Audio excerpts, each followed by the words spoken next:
சிவபக்தர்கள் அனைவருக்கும் வணக்கம். கார்த்திகை மாத தொடக்கத்துல இருந்து தினமும் ஐயப்பன பற்றி பார்த்துட்டு இருக்கோம். பார்க்காதவங்க இந்த வீடியோவோட எண்ட் ஸ்க்ரீன்ல பிளேலிஸ்ட்ல பின் பண்ணியிருப்பேன்.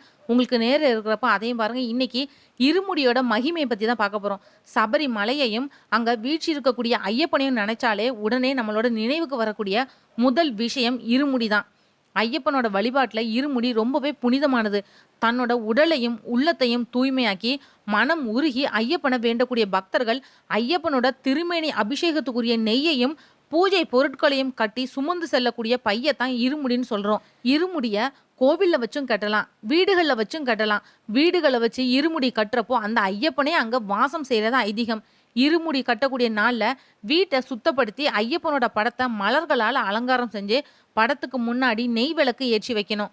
இருமுடி கட்டுறதுக்காக வரக்கூடிய குருசாமிய வாசல்ல பாத பூஜை செஞ்சு வீட்டுக்குள்ள அழைச்சிட்டு வரணும். குருசாமி வந்ததும் பூஜைகளை தொடங்குவாரு.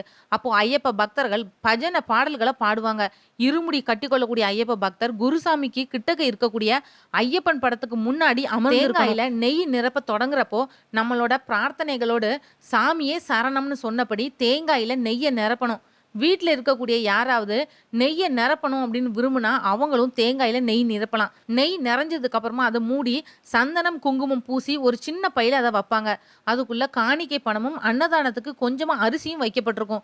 இன்னொரு சின்ன பையில பூஜை பொருட்கள் வைக்கப்பட்டிருக்கும். அதுல மஞ்சள் பொடி, பன்னீர், தேன், சந்தன வில்லைகள், குங்குமம், விபூதி, ஊதுபத்தி, சாம்பிராணி, கற்பூரம், பெருச்சம்பழம், உலர்ந்த திராட்சை, முந்திரி, கற்கண்டு, அச்சுவெல்லம், அவல், பொரி, கடலை, மிளகு, கல்உப்பு, எலுமிச்சம்பழம், வெற்றிலை பாக்கு, பாசிப்பருப்பு, வளையல், கண்ணாடி சீப்பு, ரவிக்கை துணி இதையெல்லாம் இடம்பெற்றிருக்கும். முன்முடியில அதாவது இருமுடியோட முன்பக்கம் இருக்கக்கூடிய கட்டு நெய், தேங்காய் மற்றும் பூஜை பொருட்கள் வச்சு கட்டப்படுது. பின்முடிக்குள்ள சபரிமலை தரிசனம் முடிஞ்சு திரும்புறப்போ 18ஆம் படி கிட்டக்க உடைக்கணும். அதை வீட்டோட முன்னாடி உடைக்கிறதுக்கு 2 தேங்காய்களும் மற்றும் மாலை அணிந்தவங்களுக்கு தேவையான பொருட்களும் அதில் வைக்கப்பட்டிருக்கும்.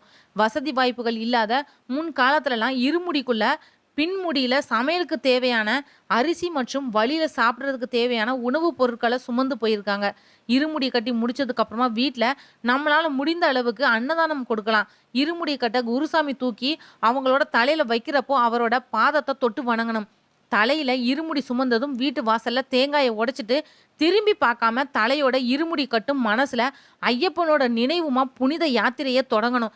இதனால வருஷந்தோறும் வீடுகள்ல சகல ஐஸ்வர்யமும் அதிகரித்து ஆண்டவனோட அருளும் நிறைஞ்சிருக்கும். இந்த வீடியோ உங்களுக்கு பிடிச்சதா மற்றவங்களுக்கு ஷேர் பண்ணி விடுங்க. நாளைக்கு ஐயப்பனை பற்றி இன்னொரு தகவல்ல நான் உங்களை சந்திக்கிறேன். நன்றி.